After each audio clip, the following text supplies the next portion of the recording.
What follows is the recording from the webinar Sarah Sweat and I did in July 2019. Here's just a quick synopsis of what we said before I remembered to hit record. I just said a few things about how Zoom works and that there will be a replay, which you are now watching.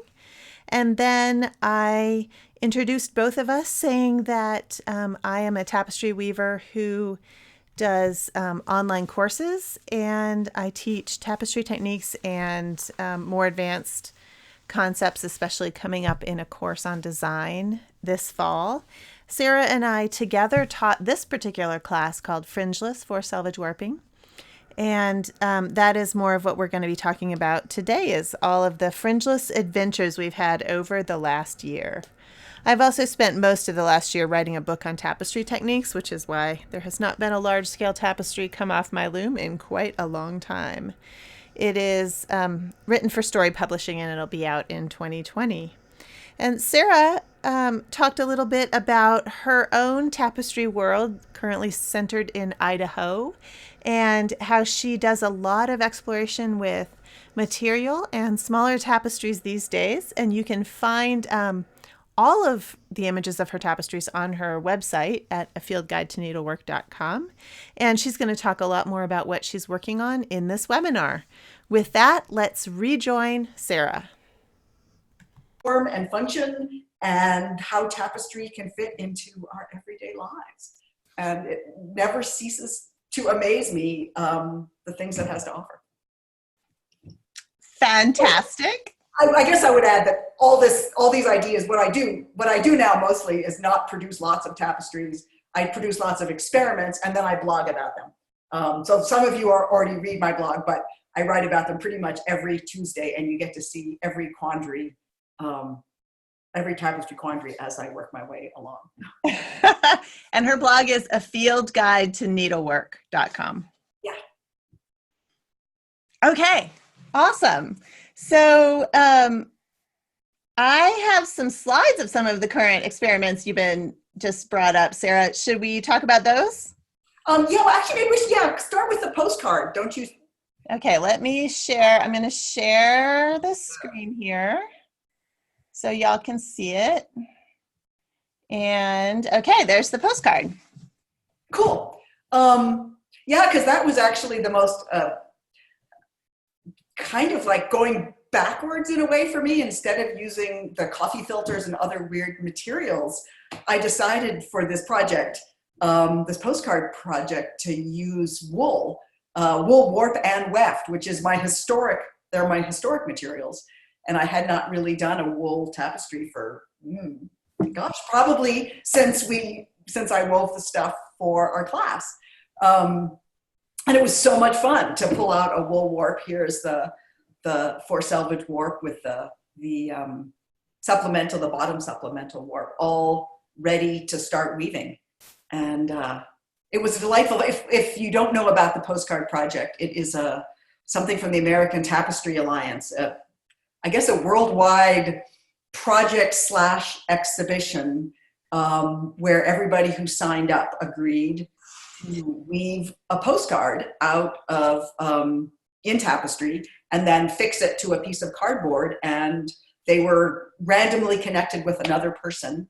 And then you take this tapestry with cardboard and write a note and put stamps and an address on it and pop it in the mail at the post office wherever you are, and off it goes. So mine has recently arrived in New Zealand, where it went, which was very exciting. It took it 3 weeks, which seemed like a long time, but it's also a really short time. But can you go back just one slide? Because I wanted to say this thing about weaving it, because I hadn't, I've been weaving these tiny tapestries, these little book, like like some of the bracelets and the little books. And I hadn't woven anything as big as 5 inches by 7 inches for quite a while, which was fascinating for me because historically, of course, 5 inches by 7 inches would have been minuscule. But I didn't know what I was going to do with it. I had no idea when I started what colors I was going to pick. I didn't have a cartoon. And one of the funnest ways to begin was to return to a way I used to begin a lot of tapestries, which is with a simple border and then just grab a color, one little color from this array in front of me, which I think in this case, oh, sorry, I'm pointing at the screen again, may have been the yellow. And there was just such a beautiful yellow. And so I wove a little square of yellow. And then, of course, that led me to do a rainbow, because who can resist a rainbow, especially when you have a collection of colors. But I really love this way of easing my way into a new piece, because sometimes you confront it with this empty warp. It's like, oh, I don't know where to start. It has to be perfect. And just to go, you know what I really like is to weave a little square of yellow. And if I weave a square of yellow, then everything will be okay. And of course, that is exactly what happened. You can do the next slide, I think. I can't remember which one it is there. Yeah, so there was a color, and then of course there was a tiny house, because I have been doing a lot of tiny houses and more rainbows. And then I was thinking a lot about this idea of here and there, which is what the tapestry postcard project is called, and wherever you are and wherever this other person is. But it made me really think about there and here are the same thing, except for the T. They're the same word if you just take the T. So I actually had here and there intersect with each other word-wise and little house-wise. So it all depends on your perspective, which one is here and which one is there, and how the same we all are from here to there. And so we have this mirror image of here and there of little houses weaving upside down, which is always fun. And then I fixed it to the cardboard as per the instructions, and sent it off. I think the next couple slides. And one of the things that makes it so nice that it was Four-selvedge, I can't actually imagine trying to do this with hems, because it just fits really cleanly right around that cardboard, and makes for a very smooth surface. And apparently that went through the mail absolutely fine. And Rebecca, you're working on your postcard right now, right? I am working on my postcard. Yes. It is on, you probably can only see this in a tiny little thing, but it is here on a pipe loom. And I think mine only has to go to Michigan, so I should get that finished sometime this month. And I don't know, I'm not sure I'm going to like it. I might have to do another one. I actually was thinking about doing some more, but not necessarily woven, but I have, I was looking in my stash of old tapestries, and I have a couple, I don't know if you can see this, or, but I have a couple of 5-inch by 7-inch tapestries that I thought would make perfect little postcards just to send to people for fun, to experiment with the idea. Because I just love getting tapestries away from the wall, or away from what we expect art to be, and let them, well, I don't know, fly across the world all by themselves, and that they have the integrity to do that. They may look like floppy pieces of cloth, but in fact they have an amazing capacity, obviously, to travel. I'm still afraid to put mine in the mail, but you did it, and I know a few other people have done it, so. It was fine. It was astonishing, because we take such care of them, and yet, I don't know. I love the post office. The post office is great. I want to put it in an envelope really badly, but I know I'm not supposed to, so we'll just send it. Maybe that's why I chose a predominantly black design with black warp, because it won't show the dirt. I did worry about that mine's mostly white, and that's one of the reasons that it has a gray border, actually, because I figured it would rub up against a lot of dirty stuff, and it seems nice to have a gray border, and also be handled by, I don't know, machines, people. I don't know how it works at all, but it's kind of amazing that it could go to New Zealand. And it indeed made it there. And made it there. Sue said it seems just fine. So Richard asked, is it sewn to foam core? No, I used a piece of cardboard. This is the leftover. This is a piece of, what do you call it? Mat board? Mat board, thank you. That I happen to have a chunk of mat board. It can't be corrugated, but it's pretty sturdy. I think foam core would crack. You know, if you bend it like this, the foam core would just snap, but this stuff has has the flexibility and sturdiness to, I think also they recommend like the cardboard that is on the back of a pad of paper, you know, if like drawing paper or something like that. That stuff I think is sturdy enough, would also work. Randy asked, does the post office put canceling marks on the tapestry? And I assume so. On the stamps, I believe. Yeah. So not on the actual tapestry, on the back side. Yeah, because it's if you go back to that slide of the one, you can see where the stamps are, and I think but part of the deal is that it has to be canceled. You have to actually have the cancellation marks on it. That's why you cannot sneak and put it in an envelope, because then it will not be canceled, Rebecca. That's right. Ginny says that her postcard made it from Missouri to California. And Joe said that her post office said that it does have to be flexible. So, okay. Yeah, so mat board sounds good. Yeah. Let me go back to the slides. And do you want to talk about this project? Oh, yeah.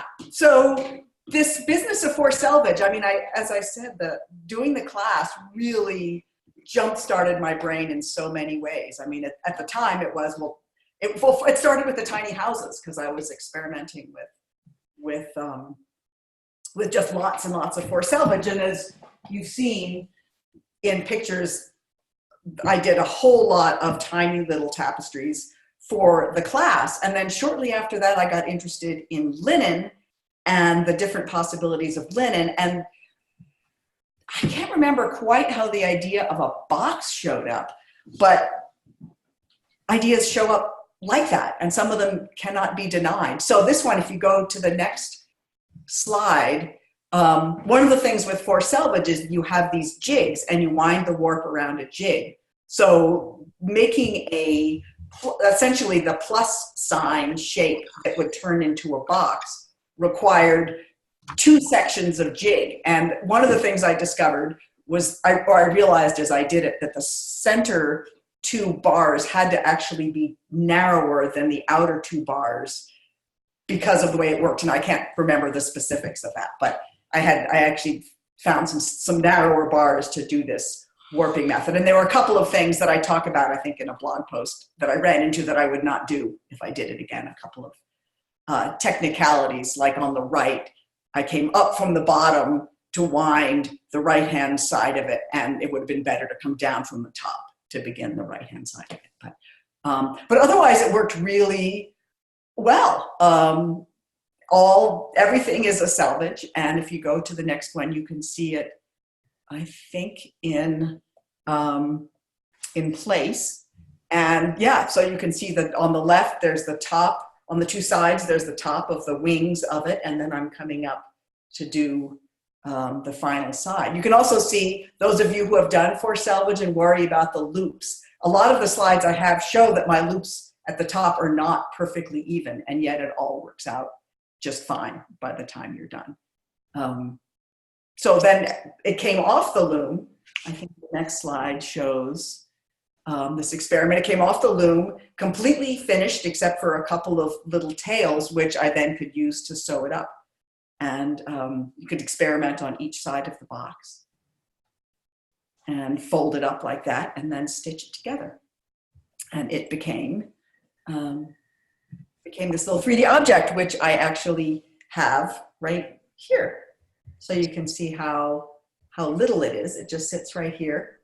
And now it's my storage for tiny books, which is the other piece I can talk about.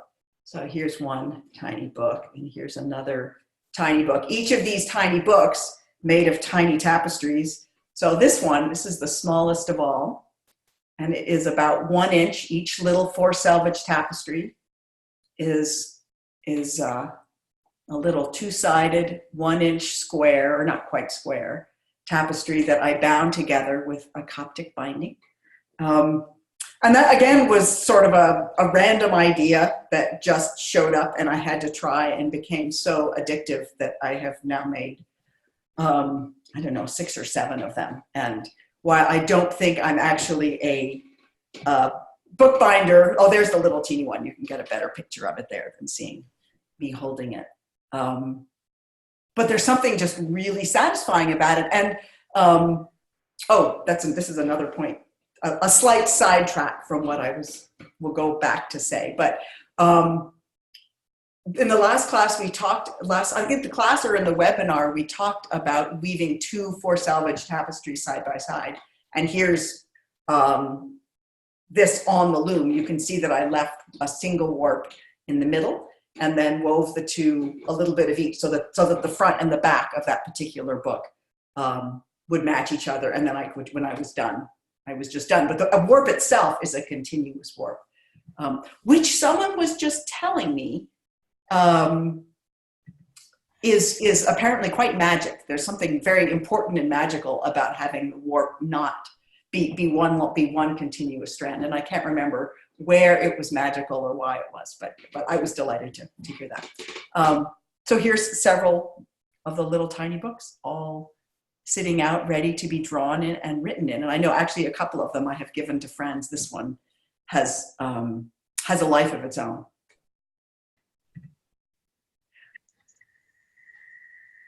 Oh, but the thing I was going to mention about the books, besides the fact that they're super functional and ready to be drawn and written in, is that at the last webinar I talked about making tapestry books where the tapestry pages, the Four-selvedge tapestries were the pages, and then the covers were something else. And in this case, I switched it around so that the tapestries then became the covers. And so in a sense, rather than being a complete book about a particular story, they're full of potential. They're sort of books of possibility. And oh, look, somebody asked about uneven little loops at the top. You can see the uneven little loops at the top of that very clearly. I just want to show them off because I don't actually worry about them. Although you can, if you want, I could have, and obviously I didn't care enough to, but I could have gone in with a needle and kind of pulled it down from below, which you can sometimes do if you have very sticky, uppy warps. A couple people asked about shapes, Sarah, if you could make the, John Chowney wanted to know if you could do a circular jig or could you do other shapes? I think the image of the plus-sized sign to make the box is pretty inspiring. And so that is making people ask, what other shapes could you do? I think you try and show us what shapes you could do. I mean, the biggest concern, as I think we were talking about earlier, Rebecca, was that if your jig is too curved or it doesn't have some straight lines, that the warp would just slip off. It wouldn't stay in place. But you had a thought about that. I was gonna say that I did actually at one point do a little experiment, and this was the tiny tapestry I made. If you go back to the spring 2017 in my blog, you'll see me making this tapestry. This was done with a jig made of cardboard. So I cut this shape out of cardboard that wasn't too thick. It was probably like cardboard from a cereal box or maybe like the back of a pad of paper. And I actually cut tiny little slits where I wanted each warp to go, because if you don't do that, they'll just slide down the incline.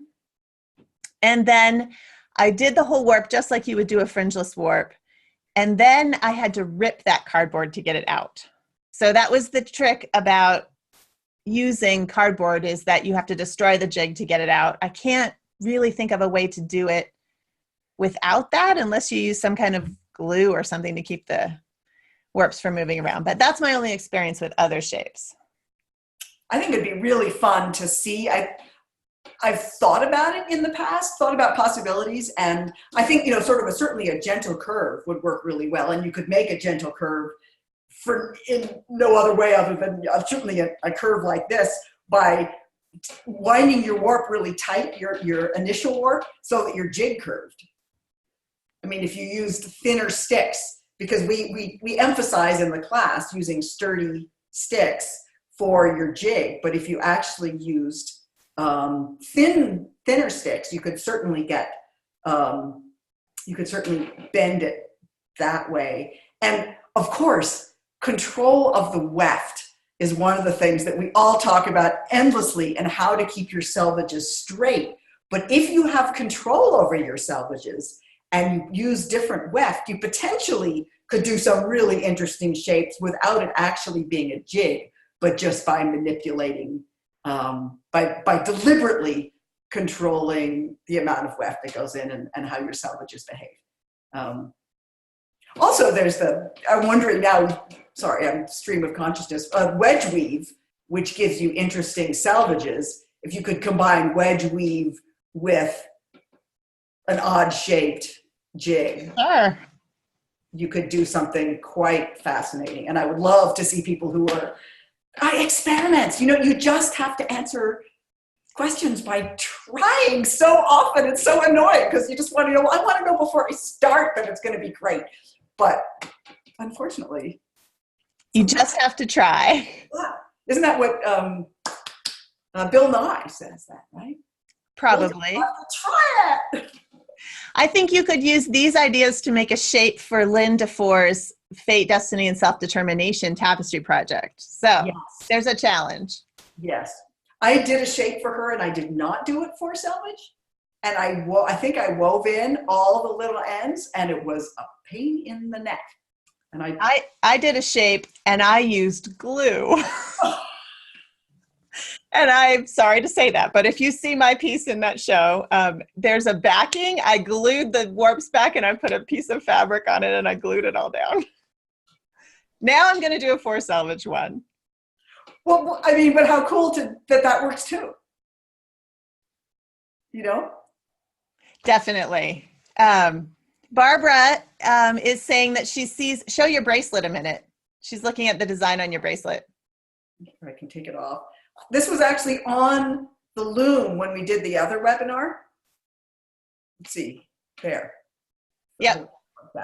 So again, one of the things about the work that I do that enables a lot of this to happen is weaving in all the ends, which I've talked about on my blog before. So we can't really describe exactly what it is, but it's what enables a lot of this stuff to happen. So, but Rebecca, you weave by weaving the ends in afterwards, which you talk about in all your classes. So that also allows you to do things, all this 3D off the loom stuff isn't possible with Rebecca's techniques as with mine, even though we do them differently. That's right. So Sarah tends to her ends are incorporated as she's weaving, and I tend to leave tails and then stitch them in afterwards. And part of that, I think, has to do with the materials you're using and the size of your warp. I use pretty thin warps, but if you use a really fat warp, there's not as much space in there, so you can distort your weaving if you're not careful. With either technique, actually. And I meant to say that the Fringeless class, the pattern or instructions, specific instructions for these bangles. Here's one I did with a button made out of dead leaves as weft. These are all in the Fringeless class. Yes, so go there. It's in the bonus section of the Fringeless class. If you want, Sarah made a really cute pattern for it, which is in her fantastic way of drawing. There was a couple questions. Actually, Kathleen just asked, how do you finish off a top that has uneven loops? I think because you were mentioning that your loops aren't always even. Can you talk about what how much slop do you have there where you won't really see that? An 1/8 to a 1/16 of an inch probably is the extra. I pretty much ignore. If it's more than that, one of the things that I sometimes do besides pushing up the weft, I really, really, really try to pack that weft in before putting in the final locking pass with the needle, so that I'm really pushing it down. So there's plenty of room then for the weft that's in the tapestry to push up against the loops. But you could actually come in on the back if you have a particular back or whichever side you don't like quite so much. And I will take a needle, I don't have one handy, but if this is the tapestry and there's this little loop sticking up, I'll kind of grab that warp from inside the weft and pull down, like actually almost like pulling a loop of it down, and it just shrinks it down into it. And you can actually even that out if you're really, if you're worried about it, down into the body of the tapestry. Does that make sense? Was that? I think that makes sense. Actually, Cynthia was also asking ahead of time the same question. And so Cynthia, I think that's a good answer to what she was saying, that sometimes she sees more of the loops on the top. So Yeah. I'm assuming that packing more weft in and then pulling it up is probably the answer there. And then with the occasional really random one, you can actually work that extra loop warp down into the body of the tapestry with a needle, by just literally with the needle, just kind of pulling it from various points down in the tapestry itself. Yeah, and Carolyn just said if you used a twined pass with 2 threads, you might cover the uneven loops, sort of like a Navajo finish. Fabulous. That's not something I know how to do, but that's terrific. I think that's a great idea. It's sort of like the twined edges on a Navajo weaving, but at the top, I don't see any reason why not. Yeah. Or any kind of a little decorative thing like that. Yeah, that's really smart. Huh? Let's see, let me go back to the slides a second. And there were just a couple of pictures of so I want everyone to notice Sarah's top that she has on. And now that I've changed oh yeah, that's really good, Rebecca. Hold on. Okay, so she's got this top on. Oh, so a tapestry. It is tapestry. There's a tapestry here, and there's another. Is it this side? No, it's this side. There's another little tapestry. Is that the side? Yeah. There it is. With the swirl on it. One of the things I've been really interested recently is Lindsay Woolsey, and I've written about it a bunch on the blog, so I don't want to go into the details. But one of the ways that linen and wool are working together, because of course I've been doing all this linen and paper and stuff, so I wanted to play with it. Is in Coptic tapestry, and there's a wonderful book by Nancy Arthur Hoskins about Coptic tapestry, where she calls it tabby tapestry, where essentially tapestries are woven within the structure of a plain weave tabby ground. Historically, at least in the archaeological evidence, it was a linen cloth, not necessarily Lindsay Woolsey, but it was linen, and then using wool for an actual tapestry woven into the cloth. And in the book, she talks about different ways that she did it. So of course I had to try it because I was weaving some plain cloth on my backstrap loom, and it worked great. I did it 2 different ways. The one I'm wearing now had a wool warp, and so the actual cloth is wool warp and linen weft. And so when I got to the tapestry part, I doubled the warp. So I was working at a set of 15. This is all woven. The cloth is woven at a set of 15, and then I almost doubled it. I actually did 2, 2, 2, 1, 2, 2, 1, so that I could actually get it to a set of 8, because 7.5 seemed too widely spaced for me. So I adjusted. So some of the warps were used by themselves and some were doubled. And then I wove the rest of it. See if I can get close here. Look how close you can look at my chest. But you can see I did little slits, just very simple things. So in this case, the actual weft is linen. So this is a wool warp with linen tapestry weft, and then I did these little slit squares are tapestry. On this one, the little slit squares are wool. Excuse me. This one I did the opposite just to try. So this strip, the long narrow strip that it's woven on, is a linen warp, and then I did wool weft except for the swirl, which is linen. So I was playing both with materials to see how linen and wool would work together within a tapestry itself, plus trying that Coptic technique of incorporating tapestry and plain cloth together. I really liked it all, but it made the garment design more difficult in a sense because I didn't plan it out enough ahead of time, which meant that I had to cut my cloth so that the tapestries would be in useful places. And this one did not work out well. I think I would have to have this one lower, but I didn't think it through. So I actually would like now to try some Four-selvedge tapestries and incorporate them into garments in that same way, because again, getting the tapestries off the wall, get them out in the world, let them have a life. So the one picture that you showed a second ago was one of my tiny house tapestries that I stitched on a different garment that's all linen. It was, there's stuff on it, my blog, you could read more about it. But this little this is a linen tapestry, except the little tiny house is blue, is wool. Blue? It is not blue, Sarah. It is pink. So I actually use the tapestry. It's a stitched on. It's a stitched on tapestry, as opposed to an integral tapestry. But it's an interesting thing even to think about, because we think of tapestry as art and therefore extra valuable. But as part of a shirt, as a pocket, it then becomes a much more nebulous question about value, other than that I get to put lavender stalks in it and wear it around, and it makes me happy on a continual basis. So that is value enough, I think. So I think I have a lot more exploring to do in that area. I don't know where it's going or what it's about, but stay tuned or try your own and let me know. Awesome.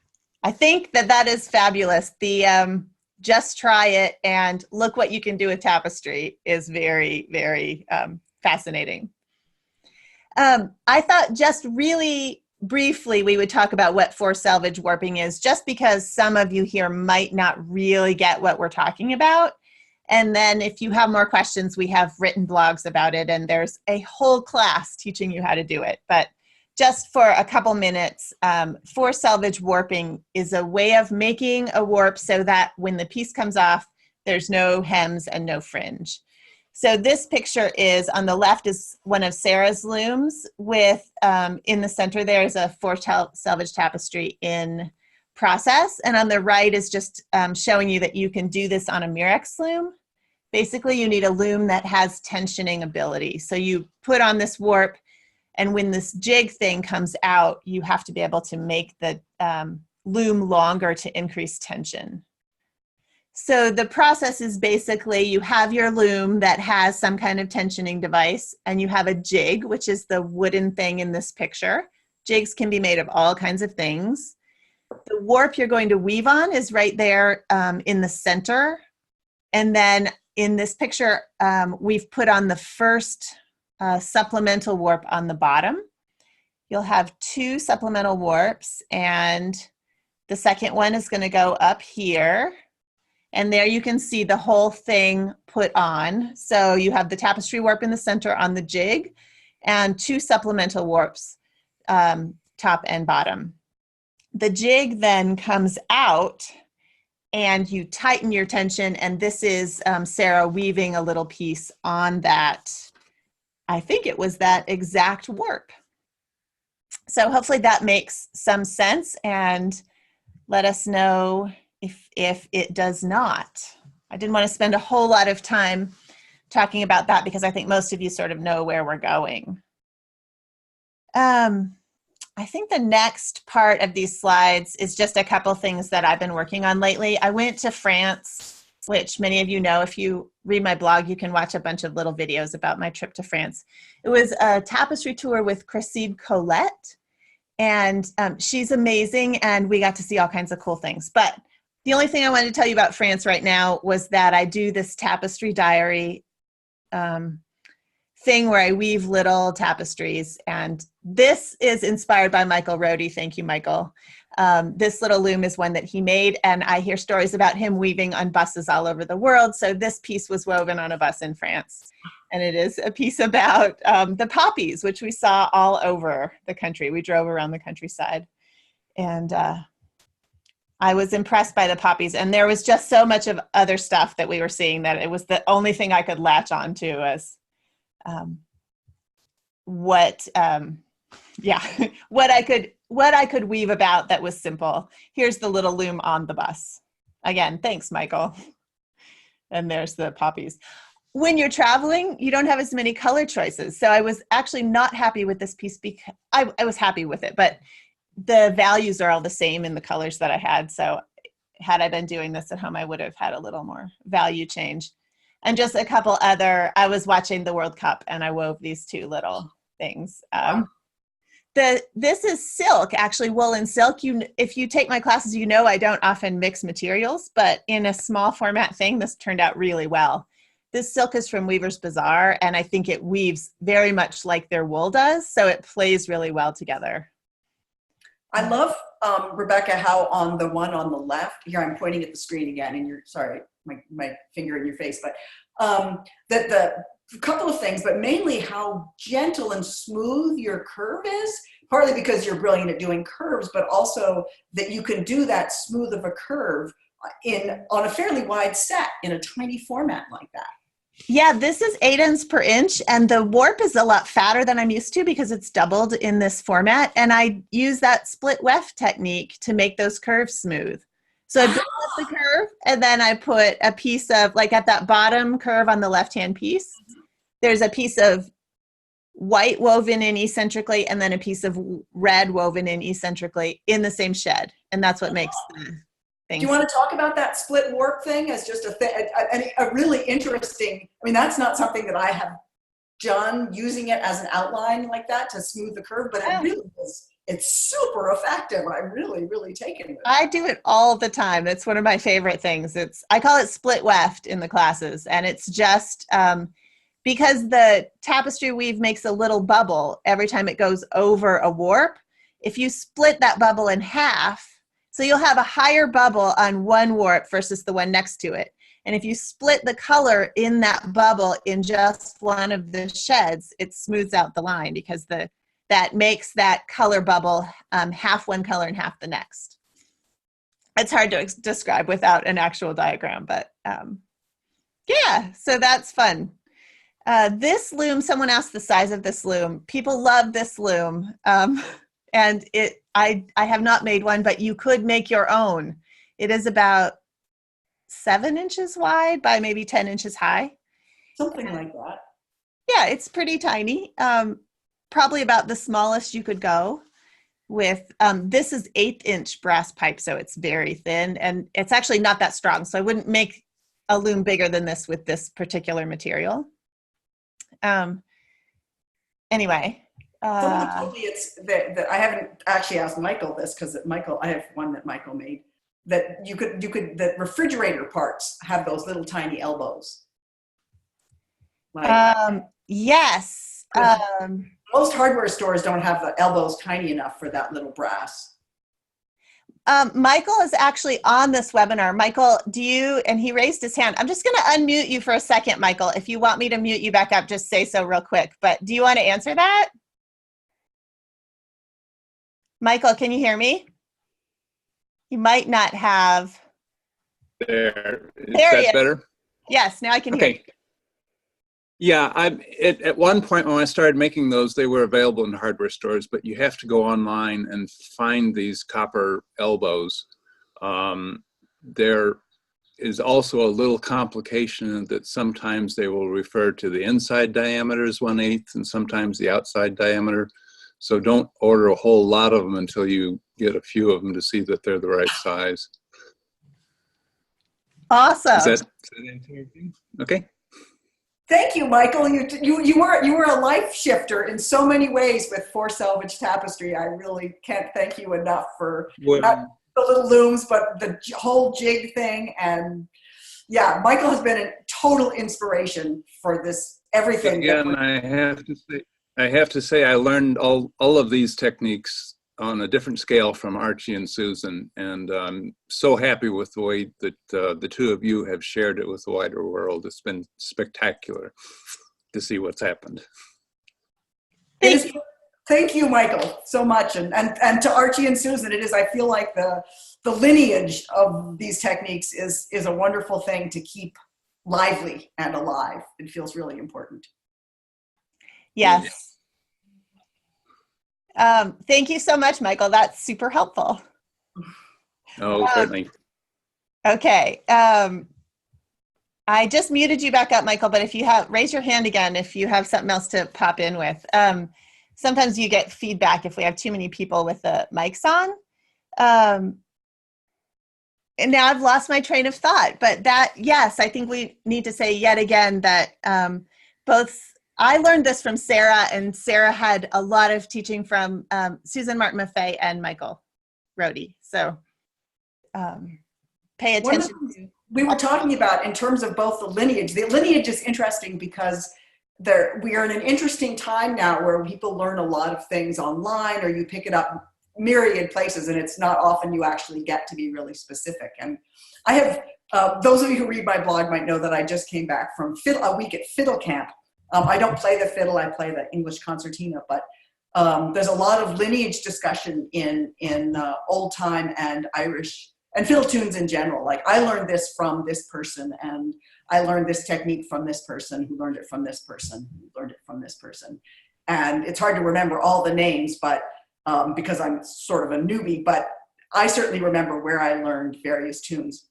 And there were a couple things that happened to me actually at fiddle camp I wanted to mention today, because watching my brain learn things there, watching how I reacted to the different teachers I had. I'm a intermediate, I would say. I was in the intermediate class, which is we're learning tunes by ear. It's something I've been trying to do as well as learn as an adult beginner. I've learned to read music, but this is all by ear. And I had 3 different teachers each day. And one teacher was, here are the notes. We will play them again and again and again at a very slow pace until you get the notes. And then you will play this Irish tune. And then another teacher was, here are the notes, and here are some techniques that might help you to incorporate the notes. Like the A part always begins on B because the tune is called Ebenezer. And, so she would give us little mnemonics and things to help us remember the order of the tunes and the way the rhythm worked. And then explain, maybe give a little history about why the rhythm went that particular way. And then the third teacher was, the particular notes don't matter at all. What matters is your energy and your intention. And I don't really care. And part of me was just, don't just tell me what the notes are. I can't do the energy without the notes. And yet then I thought halfway through, yes, except that's exactly what I tell people to do with tapestry, which is don't try to be me, but try to be you. And he was like, you kept saying, don't try to play like me, play like you. And it was fascinating both to realize I want to play like me, but I don't know how. And I thought, oh, is that what I've been doing with tapestry all these years, is figuring out how to weave like me. And that the next 30 years of playing tunes, I'm going to be learning how to play like me. And it may be through the structure of an Irish tune or an old time tune or a Swedish tune, or it may be because the structure of my instrument drives me in particular ways. But I think that's completely applicable to this business of learning tapestry, which is, what am I attracted to? What materials draw me?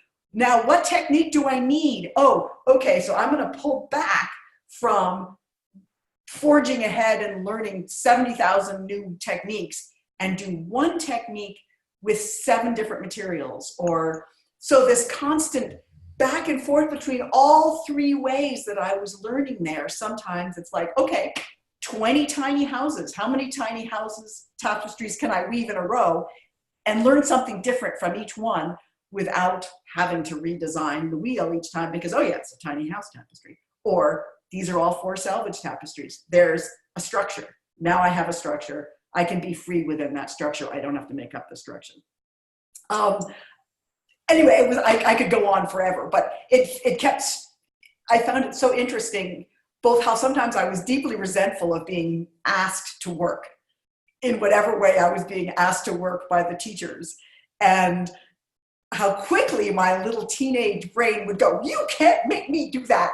And then the other part would go, but I kind of want to, but I don't want to be bad at it, but I have to be bad at it to get better at it.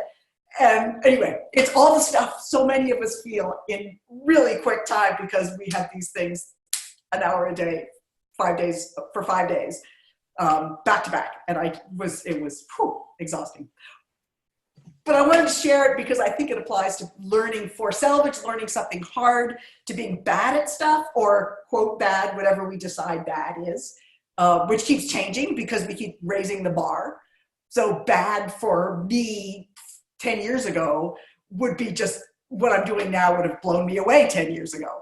But now it's like, oh, but I can't do that. Which of course is why life is so interesting, because there's always more to learn. Anyway, enough of that. But I love it, Sarah. I think the thing that is so inspiring about what you do is that you're willing to try stuff. And I think the message for all of the students is there's rules and stuff to learn, but oh my gosh, just try it. Like, she just wove this linsey woolsey with tapestry, like inserted in it, and she just figured out how to do it. Sarah's really bright and she's had a lot of experience, but I'm saying that if you experiment, you could do stuff too. And there's a lot of stuff I would change, but I didn't know what I needed to know until I did it. And that's part of, a lot of times I just will like leap into the first messiness just so I know what I can find out what I don't know. And then I can go back and go, oh, okay, well, clearly the problems I had with this had more to do with my spinning technique. So I actually have to go back and do some technical spinning things in order to get better in this other direction that I'm really interested in. And so it's that push and pull between some very basic technique things, like learning, some of Rebecca's classes, there are these if I did it that way, well, that just makes everything possible. And really, all it is learning about a split warp to make a smooth curve on a wide set. Right. And how suddenly a dream can come true because you learn a technical thing, and then you can go back and weave how you weave with the support of that technique. And so it's a continual spiral, I guess. It's not a circle. You never go back where you were, but it's this endless spiral of exploration and learning that it's brain candy, really. It's endless brain candy. And that's me high on brain candy sugar. And I think in tapestry, it's endless. Honestly, I used to think, I'll be, a master someday and I'll have it all figured out, which is hubris. Obviously, you just continue learning as you go. So that's what we're encouraging you to do. I have gotten a bunch of questions about materials, actually. So there's a couple different things. I just wanted a couple questions about the mechanics of the materials. And then I'd love it if you talked a little bit more about some of your alternative materials, Sarah. But someone asked the silk from Weaver's Bazaar, if it's a different thickness. And yes, it is a little bit thinner than the 18-2 wool. But I found that it works quite well for the most part. I just use them in the same amounts. And sometimes I put a little extra of the silk in and it's working great. Jennifer wanted to know about the best yarn for the supporting warp. So I think she's asking about the supplemental warp. What would you say, Sarah? Well, we mostly use that fly line backing. But you can also use seine twine. You can use crochet cotton, strong crochet cotton. The main thing is it has to be really strong and not sharp. So if you can pull it really hard and not break it, that's super good. It needs to be about the same weight as your actual warp. You don't want it to be a whole lot thicker or too much thinner. It can be a bit thinner, but you don't want it to be, again, to saw away at the loops. The fly line backing I like because it doesn't absorb twist. I did my first 15 or so Four-selvedge tapestries using seine or seine twine, some very fine stuff I had. And each time I took it out, it kept getting more and more twisty. So it ended up being hard to work with over time. It was harder to reuse than the fly line backing, which is the stuff you put on your fly rod if you're fly fishing. If you catch a fish and it goes really, really far, it gives you a whole lot of mileage yards-wise without actually being stuff you would cast with or something. I'm not a fly fisherman, so I don't know, but it comes in weird colors. That's right. When you see some of the photos of us, some of the ones I showed probably had orange in it. That's just fly line backing. So there's a couple other questions. Wool warp. You were going to talk about wool versus. Yeah, we were going to talk about, I actually have used the brown sheep wool warp, which I don't know if you can see this. It's a singles warp, so it's not as strong. I don't actually use this for large format tapestries. You could. I like it for the small ones because I'm not going to break a warp on a really tiny tapestry. But it's soft. It's really nice on your hands. And Brown Sheep Company sells this. You might have to call them actually to get it. I've not found it on many websites. The 2-ply wool warp that Halcyon used to carry, I don't know, maybe call them and ask about it. I heard recently that someone was having trouble getting it. I don't know of a lot of other wool warps. There's a place in Arizona, Burnham's, I think, carries some Navajo warp, and probably some of the rest of you have suggestions for Navajo warp. Materials, spinning for tapestry. Sarah, someone asked, will you talk about spinning wool for a tapestry warp? So that was where my brain was going. Long staple fibers and a lot of twist. Those would be my main criteria, or, moderately long. I have used more delicate wool warps for small Four-selvedge stuff, but I will say that my hand-spun linen is one of the few places I've actually broken a warp in a Four-selvedge tapestry, because I'm not that good at linen spinning yet, and I was trying to do something that was too fine. But if I would say use a longer staple fiber, or old style Romney, Coopworth, Columbia. There's a lot of breeds, most of which seem to begin with C. But not like Cormo. One of those C's is probably not appropriate. I would go Shetland. Some of the breeds with guard hair worked in Icelandic. If you combine the tog and the thel of Icelandic, or just use the longer outside guard hairs, that would make excellent warp. Ideally, it feels good in your hands. One of the things I know that most of my hand spun warps just feels wonderful in my fingers, and the seine twine, I find it rough. It roughens up the backs of my hand. I don't have the appropriate calluses. And the brown sheep singles also feels really good in my hands. But the main thing with tapestry warp that I spin, fine, tightly spun, long staple singles, plied, 2, 3, 4, depending on the thickness that you want, and the set that you're going to use, which is a whole world in itself, deciding on, which we talked about a little bit in the last webinar, actually. I think the space between the warps and the size of the warp. I got a correction on the silk. It's actually 32 silk. So it's actually almost half the size of the 18.2 Weaver's Bazaar yarn, just for those of you who like the numbers. Cool. My apologies for getting that off. Mary wanted to know the weight of the fly line backing. Am I correct to say it's 20 pound? Ooh, hang on a sec. Let's see if I have a spool of it somewhere in here. Oh. Tough line, fly line backing, 20 pound test. And this is white. Yes. Yeah. But it comes at this is mine, comes like that from an outdoor supply store. I actually started buying it online because I could get it in white, and my fly shop only had neon orange and neon green, and I just couldn't take it anymore. It affects what you're weaving, the color of the supplemental warp, I think. Carolyn said that Yarn Barn of Kansas carries wool warp, so that's something else. Somebody go check that out and let us know.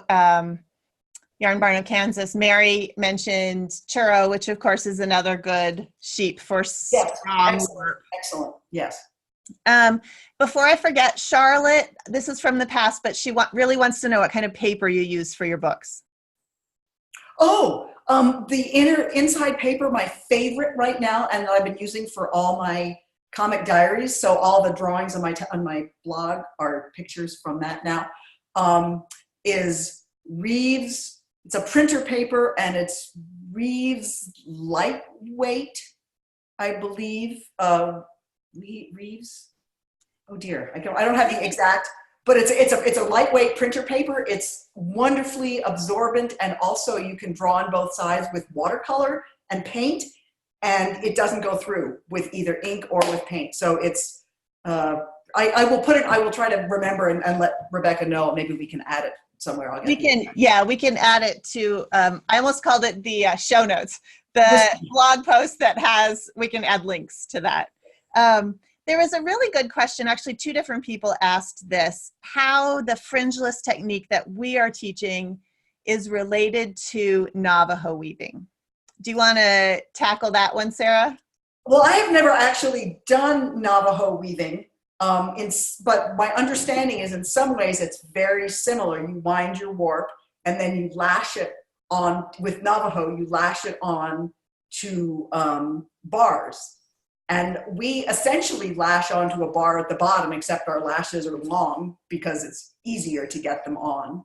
And then at the top, instead of lashing directly the top loops of the warp to a bar, we leave 12 to 18 inches so that you can get a shed the whole time. So you end up, my understanding is with the Navajo, you end up with essentially the same thing, which is a four-selvage piece. But with our technique, it is possible to get a shed and open the shed really easily all the way to the top of the tapestry, whereas there is a point when you're weaving on a Navajo loom where you end up using a needle to get the last warps in, because you can no longer get a shed.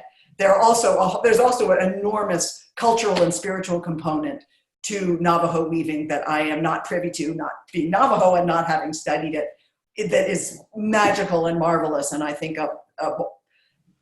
puts it in an entirely different place to which I really can't speak, but I can only talk to the technical piece, which is that we can get a shed with our technique the entire time. Great. And that's what I would have said too, that when you're weaving in that style where you don't have the long supplemental warp at the top, it's hard to weave. You lose your shed, which just makes it harder to weave. Okay, let's see. There are a million more questions, and I'm sorry we can't get to all of them. Randy did ask this. She's curious what you're sitting next to, Sarah. I think she's talking about to your right. Yes. It's a chair, actually. It's a tall chair, and when I was setting myself up for my pretend little studio here, I thought I would sit in that chair, but then I would be up here, and anyway, so I'm using it as a little table, and so I have my lavender, because my sister said that when I did the last webinar, I needed some flowers. I took some lavender and put it here, just in case, and then also, it's where I can put, I have some coffee filters in case anybody asked about coffee filters in process. Here we have a lovely coffee filter being cut into yarn, and then some that I spun yesterday. I've been in a coffee filter mode. And these I will either weave as tapestry, or I'll put them in this and weave them as cloth. I don't quite know yet. So that was it's my props. It's a chair that's my prop. One last thing about the, Michael was just saying that this is another difference between Navajo and the fringeless method, which is true, but I hadn't thought about this, that the warp that the Navajo uses is single. It's not doubled. So the way we do it, the warp is doubled, and in Navajo, it's only one strand. Oh, great. Thank you, Michael. I did not know that because I haven't done it. So that's really good to know. And Eileen also said that Navajo, there's a traditional twining that's done around the edges, which is also true with that. Yes, and Carolyn also said the same thing, that the Navajo warp is used double only for a few picks, and then they split it to make a single warp. So. Oh, okay. Nan asked what this loom is behind me, which is the corner of my Leclerc tapestry loom. Yes, it's the Gobelin tapestry loom that the Leclerc makes. And it's the only company I know of right now that is actually making a large scale tapestry loom. But this one was my grandmother's. And I'm not going to show you the whole thing because it is draped with samples and has no weaving on it. So we have gone over our hour, anything? I think we've mostly hit most of the questions. Anything else I've missed, Sarah? Gosh, I'm suddenly looking at, oh, you did say that the sign twine is not, somebody was worrying that it was hard to find. Oh, there was a question about cotton seam twine, and there was a moment last year where it was harder to get. There was some problem with getting it from Sweden, but Glamacra USA is one of the big suppliers in the US. I also think the Loom Room, the name of the place is something like that. It's in Texas. They also carry it. I think they're getting it right from Egypt now. So it's actually a cotton made in Egypt, and you should be able to, as far as I know, there hasn't been a shortage. I think it comes and goes, but you should be able to get it. Okay, so let me just go back here a second because I want to make sure. These were some of Sarah's coffee filter weavings, right, Sarah? Yes, well, those are dead leaves, actually. Dead leaves, right. Okay, we're gonna have to go and look at Sarah's blog about the dead leaves because I have like a whole nother hour's worth of questions to ask her about her experiments with various materials. This particular picture, that's an iris leaf sticking out of the warp. This one? Yes, that one coming up to the right. Okay. So that's linen, and that's an iris leaf that I'm weaving the letter S. Fabulous. This is the slide I was looking for. Just make sure that you look at Sarah's blog at afieldguidetoneedlework.com. It is fabulous, if I do say so myself. And you can find my blog at tapestryweaving.com. Which is fabulous. Sometimes. If you want to sign up for the Fringeless class, you're interested in actually learning all of the stuff about Four-selvedge warping. If you go to my website, you'll see the online courses listed, and Fringeless is the name of the class. Lone Star Loom Room is the one in Texas that I was trying to think of. And I think, thank you all for coming. I appreciate your attention, and I think we had a lot of fun, and we'll have to do this again, right, Sarah? Absolutely. This is maybe at least once a year anyway, if not twice. This has been 6 months or something since the last one, so that was great. And there's always something new and exciting happening in both our lives, including, your upcoming book, and right. Which I'm really, really excited to see and that the world needs. Is the specificity of what you have to share, and all your classes for that matter, which I think are a gift to the tapestry community. So yeah, there's actually several people writing tapestry books right now. So stay tuned. They're on all different subjects, and they're all going to be very exciting. And they're all a secret, except that I'm telling people about mine. But the other thing is that on Sarah's website, go there, look at all her tapestries and her blog. She also has a couple really great instructional books that she sells from her website. So there's one on backstrap, right, Sarah? Using a backstrap loom. And then there's the bag on the box, which is super cool. It's sort of a variation of making a Four-selvedge thing, but it's big. Yeah, it's a big Four-selvedge. Well, and it's my first Four-selvedge project, 3D project, thinking about all the stuff. Yeah, so you can, but they're teeny, they're comics, and they're PDFs actually that you can download. Cool, yeah, they're great.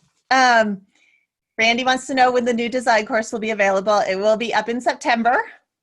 I'll tell you more about it in August on all my channels. And then Mary wanted to know when my book is coming out, and I've been told by my editor it's coming out in October of 2020, so you have to wait another year.